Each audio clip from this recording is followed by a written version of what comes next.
عزیز دوستو، مکہ مکرمہ کا وہ ماحول جس ماحول کے اندر ہر کوئی نبی پاک علیہ السلام کو معاذ اللہ تکلیف دینے کے در پہ تھا، مشرکین، کفار، منافقین، بت پرستی کرنے والے شمع نبوت کو بجھانے کی معاذ اللہ ہر طرح کی کوشش کر رہے تھے۔ جس راہ سے حضور گزرتے تھے کبھی کانٹے بچھا دیتے تھے، کبھی وہ کسی مرے ہوئے جانور کا بوجھ لا کے محبوب کی مقدس گردن مبارک پہ رکھ دیتے تھے۔ ہر طرف سے تکالیف، ہر طرف سے پریشانیاں، اور پھر اسی طرح نبی کریم علیہ السلام کے مقدس صحابہ کے ساتھ بھی ان کا رویہ نامناسب تھا۔ صحابہ کرام کو بھی اسی طرح وہ بے پناہ قسم کی تکالیف دیتے۔ آپ نے سن رکھا ہے کہ جو ان کا رویہ سیدنا بلال حبشی رضی اللہ تعالیٰ عنہ کے ساتھ تھا،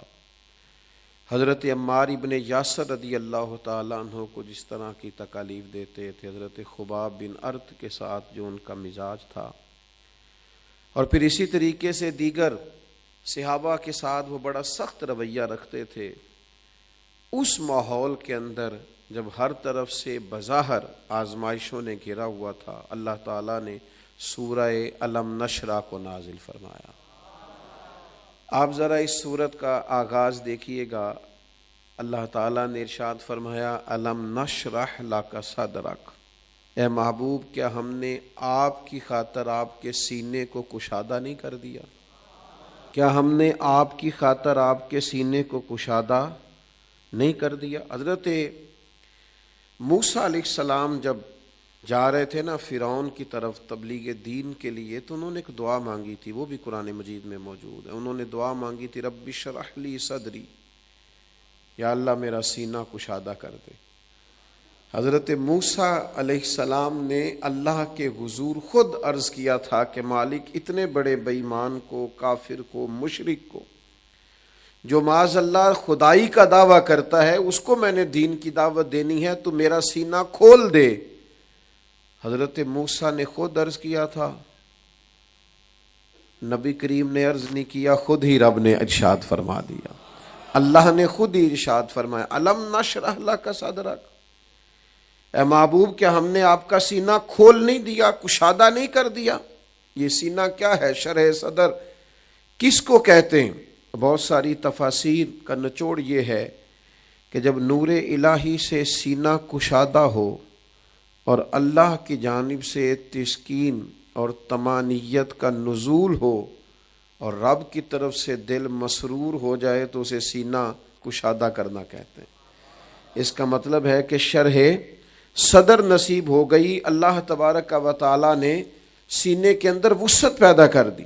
اور پھر ہمارے علماء نے لکھا ہے اس کا مطلب یہ ہوتا ہے کہ اللہ تبارک و تعالیٰ نے نا اپنے محبوب پاک صلی اللہ تعالیٰ علیہ وسلم کے سینہ نور میں تمام علوم، تمام معارف اور فرائض نبوت ادا کرنے کے لیے جس قوت اور طاقت کی ضرورت ہوتی ہے، وہ ساری اللہ نے اپنے محبوب کے سینہ نور میں داخل فرما دی۔ ہم نے آپ کا سینہ کھول نہیں دیا۔ دیکھیے نا امام بصیری کیا فرماتے ہیں، فرماتے ہیں فَإِنَّ مِن جُودِكَ الدُّنْيَا وَضَرَّتَهَا، محبوب دنیا اور آخرت میں جو بھی ہے نا، یہ آپ کے جود و کرم کا ہی مظہر ہے۔ وَمِنْ عُلُومِكَ عِلْمَ اللَّوْحِ وَالْقَلَمِ، یہ بہت بڑی بات کر دی امام بصیری نے، فرمانے لگے یا رسول اللہ یہ جو لوح و قلم ہے نا، یہ آپ کے علم پاک کا ایک حصہ ہے، ایک حصہ ہے، باقی تو علم پیچھے ہے، سارا ایک حصہ ہے یہ آپ کے۔ تو اللہ نے فرمایا محبوب علیہ السلام کیا ہم نے آپ کے لیے آپ کے سینے کو کشادہ نہیں کر دیا؟ پھر فرمایا وَوَضَعْنَا عَنْكَ وِزْرَكَ، اور ہم نے آپ کے اوپر سے آپ کا بوجھ اتار نہیں دیا۔ کون سا بوجھ؟ ارشاد فرمایا الَّذِي أَنْقَضَ ظَهْرَكَ، وہ بوجھ جس نے آپ کی پیٹھ مبارک کو بوجھل کر دیا تھا، وہ بوجھ ہم نے اتار نہیں دیا۔ وہ بوجھ کیا ہے؟ نبی کریم صلی اللہ تعالیٰ علیہ وسلم پر اللہ نے بار نبوت ڈالا ہے، بڑا مشکل ہوتا ہے یہ بوجھ اٹھانا۔ اللہ نے قرآن نازل کیا ہے حضور کے قلب اطہر پر، اور قرآن مجید کی شان یہ ہے کہ لو انزلنا ھذا القرآن علی جبل لرأیتہ خاشعا متصدعا من خشیۃ اللہ، اس قرآن مجید کو پتھروں پہاڑوں پر نازل کیا جاتا تو اللہ کے خوف سے ریزہ ریزہ ہو جاتے. تو یا اللہ کہاں نازل کیا ہے؟ فرمایا نزل علی قلبک، محبوب کے قلب اطہر پر نازل فرما دیا. تو نبی کریم صلی اللہ تعالی علیہ وآلہ وسلم کو اللہ تبارک و تعالی نے جو نبوت کا بار گراں عطا فرمایا، اس فرض کی ادائیگی کے احساس سے حضور کے قلب اطہر پر بوجھ رہتا تھا کہ یہ بہت بڑا میرے ذمہ فریضہ ہے، نبوت کا فریضہ. تو اللہ فرماتے ہیں محبوب ہم نے سینہ کشادہ کر کے آپ کا وہ بوجھ اتار نہیں دیا. بڑی مزے کی بات ہے، رب کہتا ہے اگر ہم نے نبوت کی ذمہ داری ڈالی تھی تو محبوب پھر سینہ بھی تو کشادہ ہم نے کیا ہے نا، پھر آپ کو شرح صدر بھی تو ہم نے ہی عطا کر دیا ہے نا.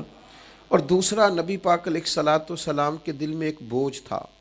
وہ بوجھ تھا کہ نبی پاک علیہ السلام جب اپنی قوم کو کھلی گمراہی میں دیکھتے، بت پرستی کرتے دیکھتے، لوٹ مار کرتے دیکھتے، اخلاقی پستی میں دیکھتے، اہل عرب کے رویوں کی سختی دیکھتے، تو حضور کے قلب اطہر پر بوجھ بنتا. اللہ نے کہا محبوب ہم نے اسلام کی ہدایت دے دی ہے، آپ کو نبوت اور رسالت عطا کی ہے، اور محبوب قرآن کی صورت میں نصاب دے دیا ہے. اب انشاءاللہ کرم ہی کرم ہوگا. ارسل رسولہ بالہدی ودین الحق لیظہرہ علی الدین کلہ، ہم نے محبوب آپ کو رسالت دی ہے، اب یہ دین سارے دینوں پہ غالب ہو جائے گا. تو ارشاد فرمایا کہ ہم نے آپ کے یہ بوجھ اتار دیے.